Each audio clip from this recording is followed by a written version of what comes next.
First time I played Halo was a very memorable experience. I was playing at a friend's house, and we played a team, simple death matches, me versus him. And I remember we played on the sandbox map, and it was Halo 3. First chance I ever got to play a Halo game. I didn't have like an Xbox before then, and my mom wasn't too keen on violent games. So first chance I got to play Halo game was Halo 3, playing 1v1. Sandbox, and I remember I kept using the sniper rifle. I wasn't scoping in at all. I didn't know how to do that stuff, and I still won. And I remember that at that point in time was when I fell in love with the Halo universe. I hadn't played campaign. I remember pretty much begging my friend to hang out all the time because I wanted to play the campaign and I wanted to play more multiplayer because this game, it had me hooked, and it's just like the controls are something I never like had the opportunity to use before. I never really was much of a first-person shooter person before that. I was, into the racing stuff and fighting games. Nothing with the violence like Halo, I guess. Yeah, and this game, it really it stood out to me because it was something that was completely unique and I'd never experienced before. I don't know. It kind of like expanded on the games itself and like branched it like put the games together, like it branches 1 to 2, 2 to 3.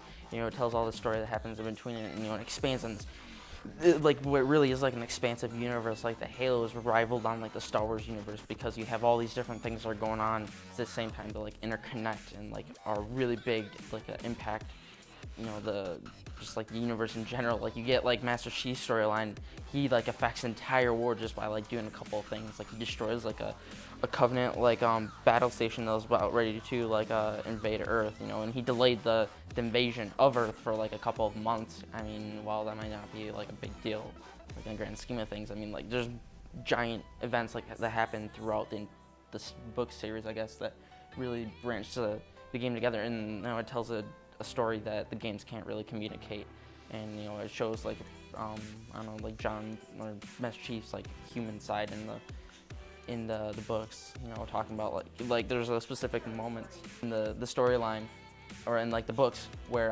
Master Chief he meets someone from his childhood, and that's like a really big moment because he can't tell her that hey, I'm this kid that you think is dead and drowned, I know you, there's big moments like that happen, and he's the super soldier, and he has to like deal with this because there's people dying all around him because they don't have his abilities. They're not super fast or strong. They don't have the Mjolnir armor that pretty much makes him invincible, to an extent. It's just, the books really communicate this where the games really can't. And, they can, like, they have cutscenes and stuff like that where they can kind of like show some things off, but it really doesn't. It's not conveyed as good as it can be. So the video games also have like this ability to kind of put you in the Chief's shoes. I mean, like while they can't give you the story, they can give you like the action and like the sense of like kind of like you are the Chief or like you are like a ODSTs, or you're in that universe. They give you like a visual representation of the universe, while the books kind of give you like I don't know, like a verbal, like a deeper understanding of the universe. The games show you the universe, the books help you understand what's going on. I mean, because really, it's a really dark universe. I mean, if you read the Evolutions book, there's a bunch of short stories, it really gets into that, how it's really, really dark. Humanity's on it's fighting tooth and nail, to survive against this, like, overwhelming force. It's like a person stepping on an ant, humanity's the ant, and they're struggling to survive because there's nothing they can do just to stop this, and